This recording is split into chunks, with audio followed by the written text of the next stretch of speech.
David Bernstein. Welcome to this edition of the SpeechCast, a joint project of the Jewish Institute for Liberal Values and the Speech Project of the Jewish Journal. I'm really happy to have on today Seffi Kogen. Seffi is the Global Director of Young Leadership for American Jewish Committee. I worked for American Jewish Committee for 13 years. I like to say it was sort of my graduate school of Jewish professional leadership, and still maintain ties with a lot of the professionals and lay leaders at AJC. And Seffi, I don't think we overlapped. If we did, it would have been very, very briefly, but I've certainly seen you become a leader of the organization and have been very impressed with the direction that you've taken your work. And I really am glad you're with us today. So as you know, I'm very engaged in the issue of freedom of expression, and particularly freedom of expression in the Jewish community. We are worried that we are seeing a sort of closing of the Overton window, that it is increasingly challenging to talk about important and sensitive topics. And I'm wondering what you see in your work. Look, definitely there are challenges to free speech that we are seeing more and more. And you know, sometimes people like to cast those either, you know, someone on the right might say, oh, it's those liberal snowflakes or, you know, liberal political correctness that is cutting off speech, and people on the left will ironically often point to the same thing, kind of repurposing that snowflake terminology and lobbing it back at the right. You know, we're certainly seeing a censorious inclination coming from both sides of the aisle, and that is that's a challenge to talk about critical topics in the Jewish discourse, as well as more broadly in the American political discourse. Yeah.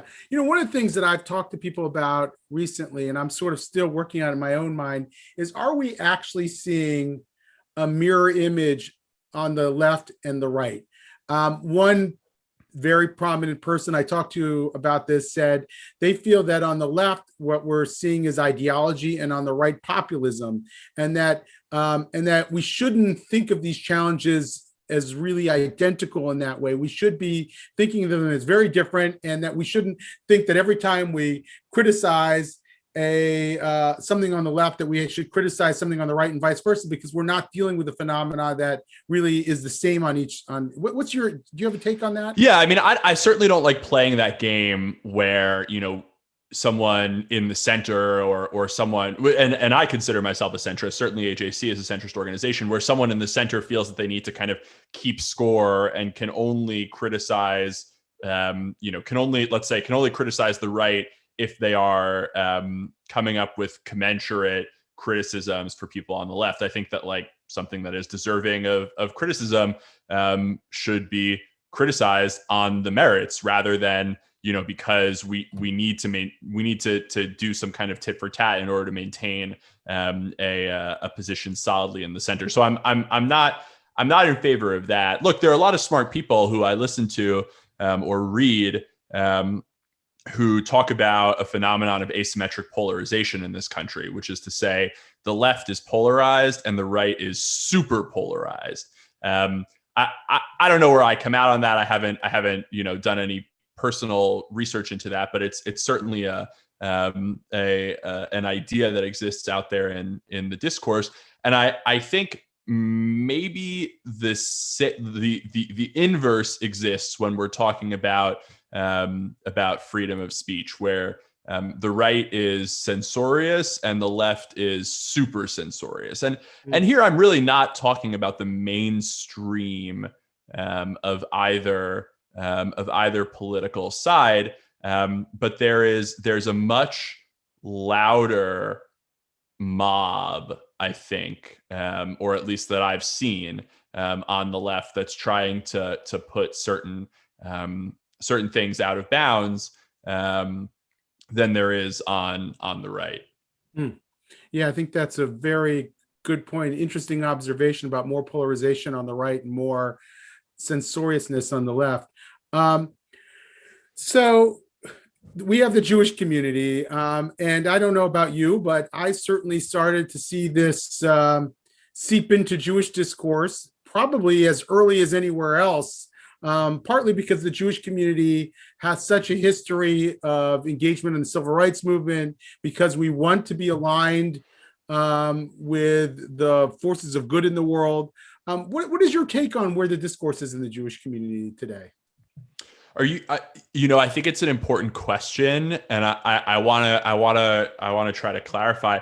Are you talking about how the Jewish community engages with the broader American discourse, or are you talking about discourse kind of endogamous to the within the Jewish community? Try both. Start with outside and then go inside. Since you made it a better question. Sure. I don't know about better, more complicated, harder for myself to answer. Right. So I think when it comes to the discourse, the broader American discourse that the Jewish community engages in, look, the Jewish community is not a monolith politically. I don't think anyone would say that. But in a certain sense, there isn't that much political diversity within the Jewish community. Just when we talk about our two kind of within our two-party system, right?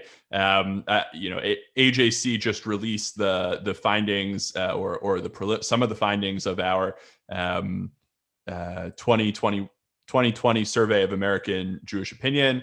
And we found that there are basically sky high approval ratings for President Biden within the Jewish community. Something like 70% of American Jews approve of the job that he's doing. And that number even kind of gets a little bit higher, I think, on some specific issues. So what stood out to me is that 99% of Reconstructionist Jews approve of the job that he's doing, and I think 12% of Orthodox Jews.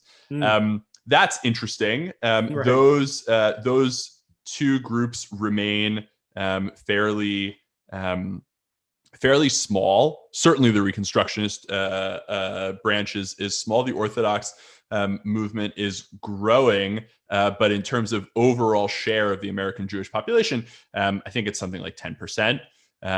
So it's not huge, 12% maybe. And kind of the great middle of American Jews, which is to say people who are not affiliated or affiliated with one of the two kind of main liberal movements, the Reform movement or the Conservative movement, that those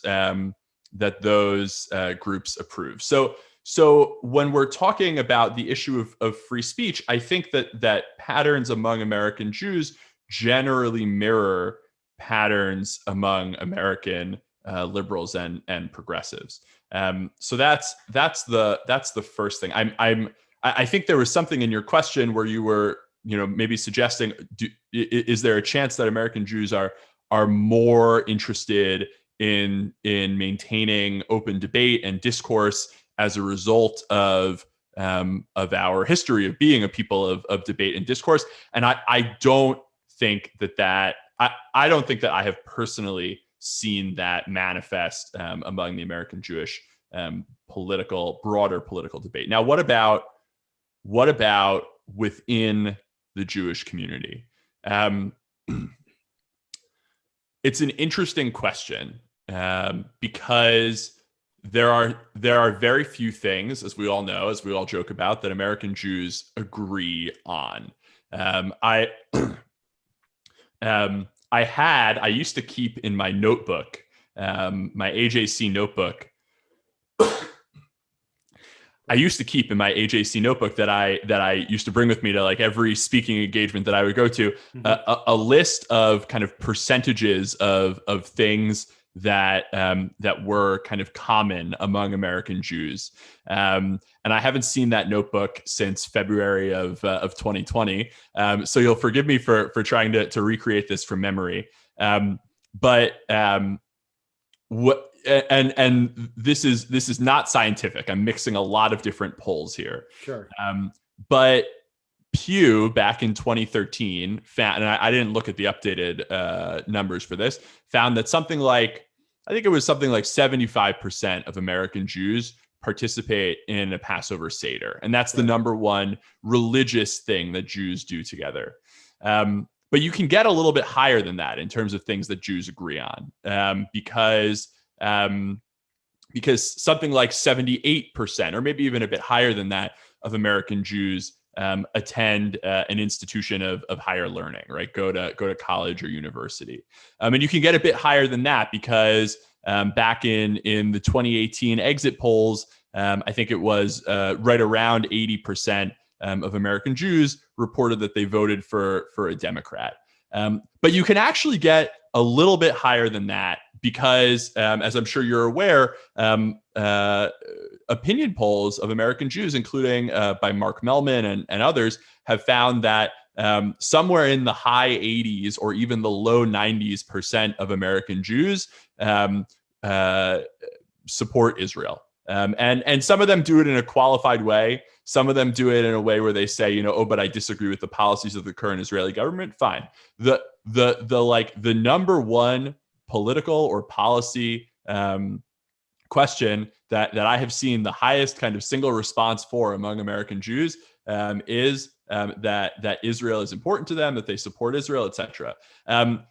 However, there are some on the left of the kind of far left of the American Jewish community who they then become, even if they might be censorious in other areas, they then become the people who are saying, well, we can't just say, that all American Jews support Israel. It's wrong to do that. It's wrong to conflate Judaism with Zionism, etc. You've heard those arguments, and I think there's something really interesting there, right? I think that there's something really interesting to these people who are otherwise susceptible to all of the kind of anti-liberal speech constraints that are native to the far left in American politics. They're fully a part of that, and yet they are kind of sticking up for their own free speech within the American Jewish community. Right. There is a tension. It seems that the Jewish right wants to be censorious when it comes to the Israel debate, and the Jewish left wants to be censorious when it comes to debate on social issues like race and racism and trans rights and the like. And I'm kind of sitting here in the center, just saying like, well, let's just be realistic, right? Like, let's just look at the numbers and recognize that most American Jews are in favor of a fairly liberal, progressive social and economic policies in this country. And also most American Jews are in favor of a continued strong U.S.-Israel relationship, in favor of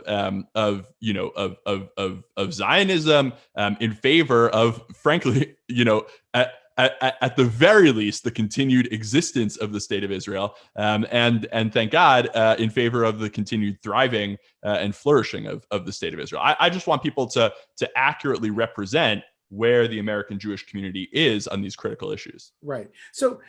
Yes, and yet majorities, we know, in every society are also susceptible of using that majoritarian power to sort of impose views on minorities, whether you're on the left on Israel or on the right on these other social issues. But I want to sort of, it's interesting that how you characterize my question, and probably earlier question, which wasn't phrased very well, which is, I actually don't think that the Jewish community today, by and large, and it's complicated, as you said,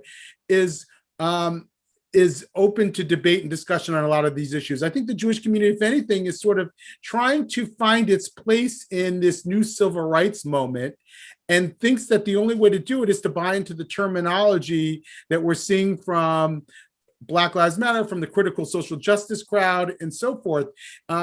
Early on, when I came to JCPA, I wrote a piece on Black-Jewish relations, why I thought the Jewish community really had to step up to the plate, be willing to take risks with the groups that it talked to, be part of these discussions. But we didn't have to do it, I argued, in the voice of white supremacy, in the voice of critical social justice that held a binary worldview. We could do it in our own Jewish voice of social justice, and whatever that is, but it wasn't that. It wasn't the critical social justice voice.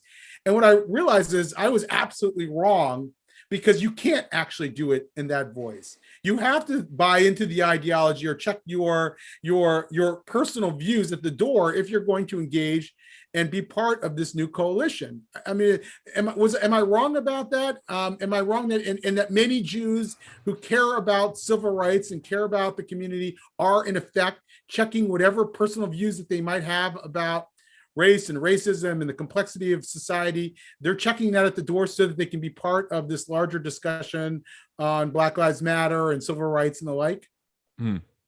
Look, I'm not in the room at any of the kind of venerable and impressive. Let's just stick with the Black example. Black advocacy organizations, right? I have so much as a student of American history. I have so much respect and appreciation for the accomplishments of those organizations over the generations. But it's impossible for me to get in their heads and understand what the leaders of those organizations think about this current moment and critical theory and those kinds of things, and kal v'chomer, right? How much more so am I not in the room of the Black Lives Matter kind of upstart racial activist organization. So I can't, it's really impossible for me to put myself in the shoes of those organizations. What I do know from being in the room at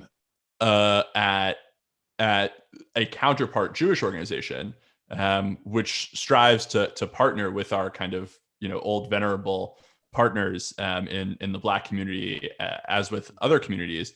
What I do know is that there are times when there is a lot of pressure from the activists in the Jewish community, and here I'm referring mostly to activists on the right, actually, but activists on the left as well, for the community to kind of adopt a particular strategy around, I don't know, fighting BDS, let's just say, as an example. And sometimes they have a good kind of novel idea that deserves broader adoption, and sometimes they don't. Right. Sometimes they have like a really bad idea that actually would be not strategic for the community to pursue. And I don't want to get into kind of backroom boardroom conversations at my place of business or conjecture about what organizations like ADL or other organizations like that might be experiencing. But I know what they might ultimately decide. But I know that there is a lot of pressure generally to adopt kind of certain strategies and tactics. I would suspect that the same thing exists among kind of the really sensible and effective Black organizations, that they are also subject to a lot of pressure from their activist classes. So it's all which is to say, like, it's impossible for me to kind of have a sense of what these organizations would do if they were king for a day. Your question is, can Jews, and I would expand it to, can Jewish organizations, can we engage kind of on our own terms with these issues? And for all the reasons I just laid out, I think that the obvious answer is no, because there is kind of a a coagulation of thought around one very particular kind of way of doing things, as happens within communities when dealing with advocacy and activism. The more complicated answer is, well, actually, maybe yes, because I don't know to what degree these organizations, as pushed by their activists, are really representative of the broader kind of Black American thought. And there are, I was just listening this morning to a podcast that I sometimes like, called The Fifth Column, which features Kamel Foster, who's one of these like really interesting, extremely heterodox Black thinkers. And he had on he and his hosts had on Jane Coaston, who hosts the New York Times podcast, The Argument. And she's a Black person and a libertarian, and also like extremely heterodox in her thinking around these issues. Neither of them are like, we're not talking about Uncle Toms here, right? Like, we're not talking about people who aren't proud Americans, who aren't proud Black people, who are somehow shrinking away from their racial identity. Although I think Kamel would probably kind of reject the idea that race imposes any particular identity on a person. There's of course, the Thomas Chariton Williams of the world, and the Glenn Lowrys, and people like that.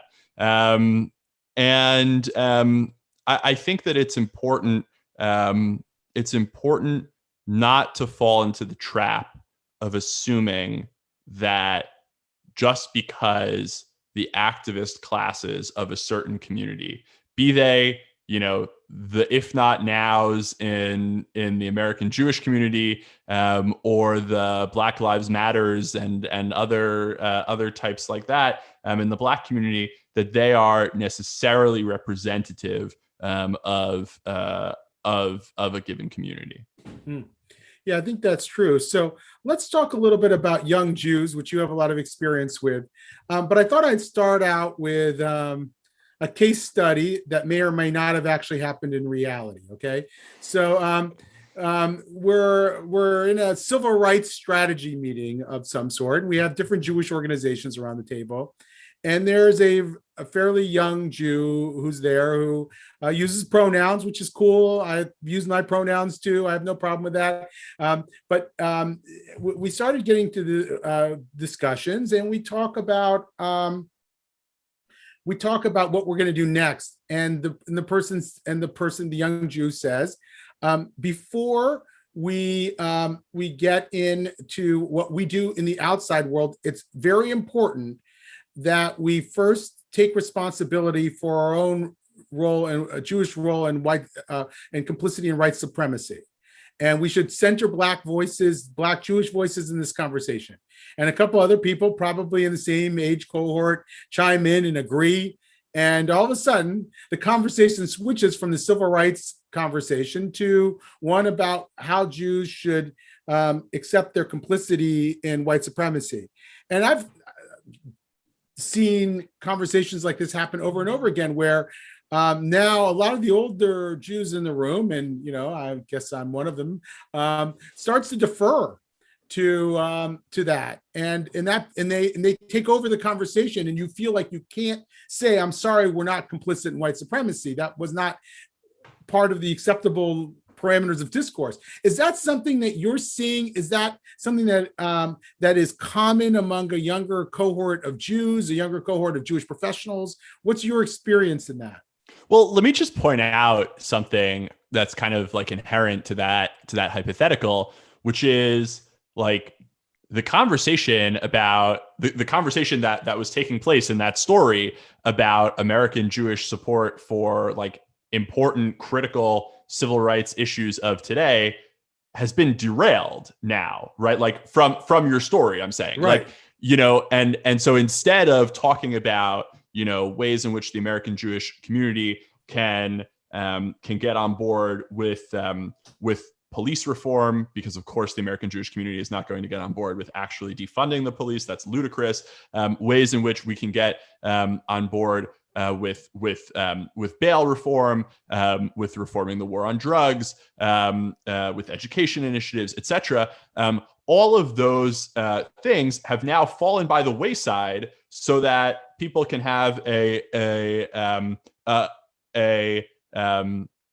intellectual and masturbatory conversation about whether the American Jewish community has been complicit in white supremacy. So, to quote, just because I was literally just listening to this podcast episode that I mentioned before, the Fifth Column, Jane Coaston tells a story of, so three people are walking past a homeless person, and two people start to make fun of him. And the third person says, hey, you shouldn't make fun of homeless people. So maybe they've learned not to make fun of homeless people, but the person's still homeless, right? So if people are engaged in critical advocacy conversations, then probably that's not the right time for someone to say, but because people have gathered at the table ready to try to support change. But they're challenging our standing to do that advocacy work. And I'm challenging them and saying, like, go away. That's not helpful. What's helpful is getting people around the table. What's helpful is that people want to engage in those conversations that are forward looking, right? And this is something that LBJ understood, right? President Johnson, who was an old Paul from Texas, who was known to say Negro in such a which was then kind of the vernacular for Black people, in such a way that it wasn't quite but almost sounded like the N-word, and he was just extremely casual about that. And I'm sure he did use the N-word too. I mean, he was thought of as kind of a typical racist Southern Democrat. And then he came into the White House and did more for racial progress than any president since Lincoln, and arguably, and probably I would argue this, any president subsequent to Johnson. Change can come from people, even if they don't kind of examine examine structural racism in their own society and think about their own complicity in blah, blah, blah, blah, blah. Like, change comes because people recognize that there's a need for change. And I would say to someone who, came to a table like the one that you describe, and said, like, well, before we can make change, we need to make sure that X, Y, and Z, it's good to understand these things. It's good to have a grasp of these things. Of course, we should be hearing, as a Jewish community, we should be hearing from the voices of Jews of color and Black Jews in particular when talking about these conversations. Of course, all of that is extremely obvious. But if you're coming to the table to derail the conversation and have an entirely different, entirely unproductive conversation, then I just don't see how you're helping. Right. Yes, and I've seen a number of cases where people said, well, we have to center Black Jewish voices in a conversation, or Black voices, depending if it's a secular institution. And then nothing happens because people are waiting for somebody to step up the plate. So they decide not to have the conversation at all. Well, look, I don't want to be understood to be saying that, like, it's not important to listen to Black Jewish voices in this conversation. And I don't think you're saying that either. No, I would not. Of course that is important. And I think that there is something flawed if with the process, if people are gathering around that table and the people at the table haven't all been informed by Black voices, and ideally there are Black voices at the table. There are more Black Jews today than there probably ever were before. There still aren't a huge number of them, so it's like not that weird when Jews get together in a space and there aren't any Black Jews in that space. But if you're Dafka getting together to have a conversation about precisely that topic, then I would think that one should go out of their way to be sure that they're including Black Jewish voices in that conversation. Sure.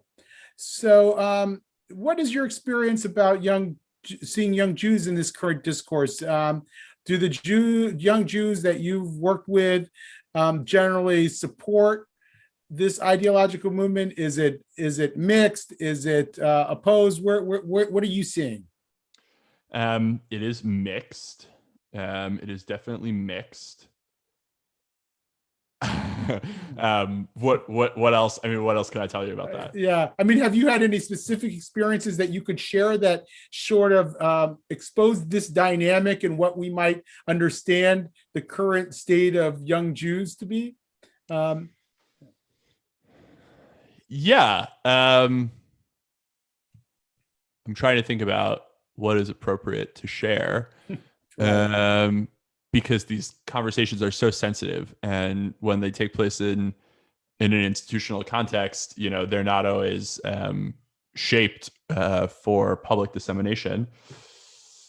I mean, look, I think that overwhelmingly within the community of young American Jews, we believe that there is extensive room for racial progress that remains in America.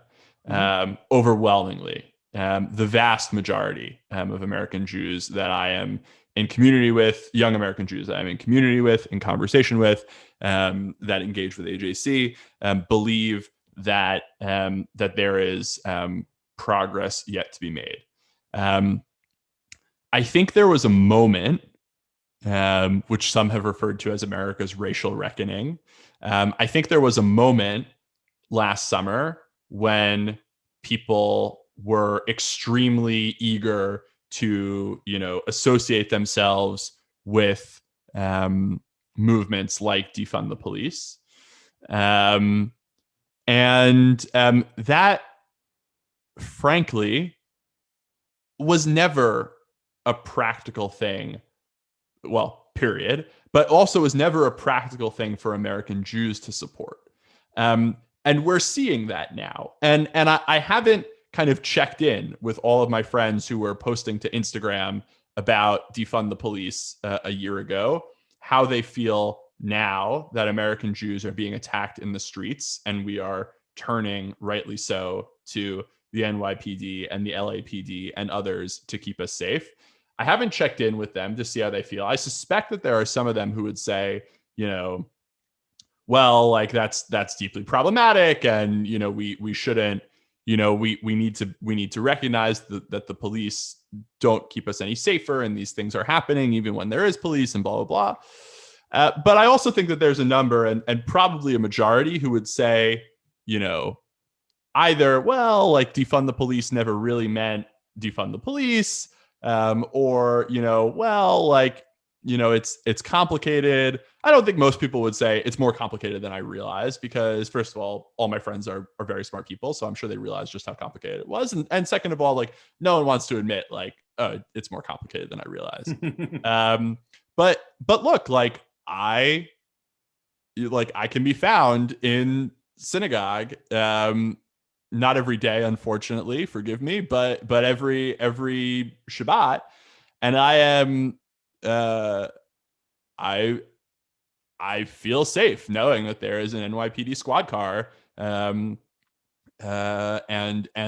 private security outside of my synagogue, making sure that that bad things won't happen to me in there.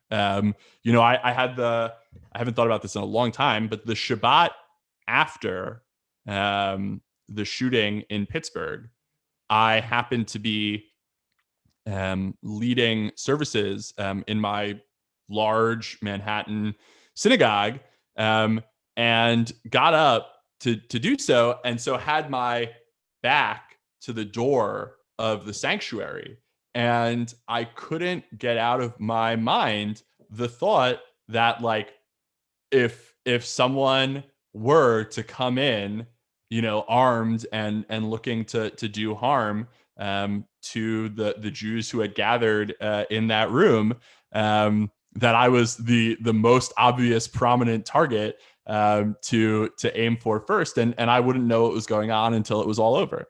Now that's like, we can unpack all kinds of generational trauma that was going through my, that is latent within me, that was the thought that was going through my head. Mm-hmm. I remember I like to think I'm still young. I was in fifth grade during the 9/11 attacks. And at my Jewish day school, our teachers wouldn't tell us what was going on, but did tell us that we needed to stay away from the windows. They told us that they were spraying the field with pesticides, but they wanted us to stay away from the windows in case there was an attack. And it's just ludicrous to think like the terrorists came for the World Trade Center and the Pentagon, and their next stop is Solomon Schechter in New Milford, New Jersey. Right. But there is this kind of complex that we have, this like we must be next complex, right? Right. And so there's an element of that, but there also is truly a security issue and an importance for security in the American Jewish community. And so I think while people are very much on board and kind of depending on what's going on in the world are, fluctuatingly on board with huge swaths of the kind of contemporary civil rights agenda, that is not always 100% compatible with what American Jews need. I'm going to ask you one last question. Is critical social justice ideology a cause of anti-Semitism, even if it doesn't specifically single out Jews? Is a feature of it anti-Semitism in its binary, in its way it views Israel, by the way, as well? You could expand the question: is it a permanent source of anti-Israelism because it sees the world as oppressed versus oppressors, and therefore Israel will always be viewed as the oppressor and Palestinians as the oppressed? How should we? To what degree is it? Are many American Jews inadvertently fueling an ideology that might be used as a club against them?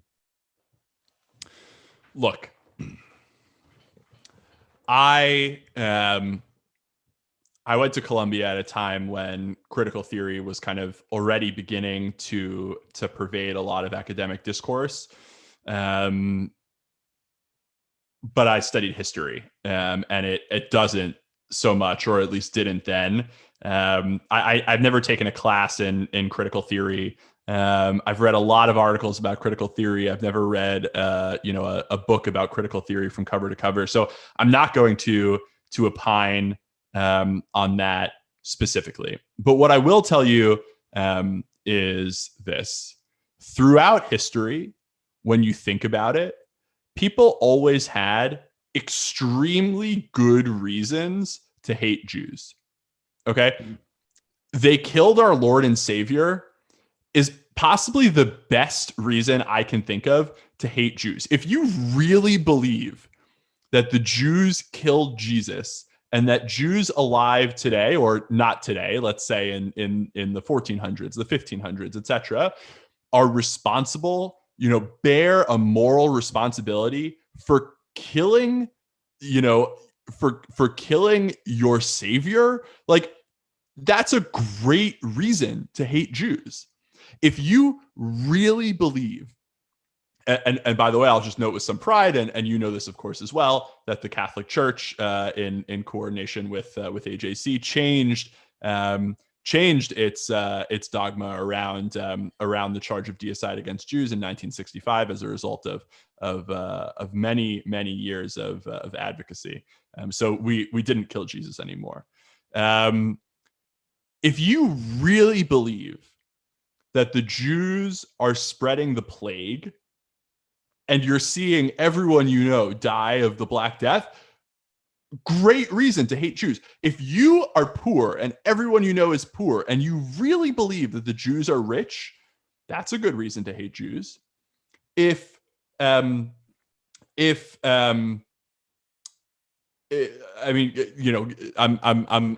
looking for another example here. Like if you are French, in the era of Captain Dreyfus, or you are Russian, or you are German, obviously. All of this in the age of nationalism. And you think that the only thing standing in the way of your nation and glory are those Jews, then that's a pretty good reason to hate Jews. And so we came to 1948, and the Jews were no longer this, plague infested, money grubbing fifth column in society, Christ killing fifth column in society.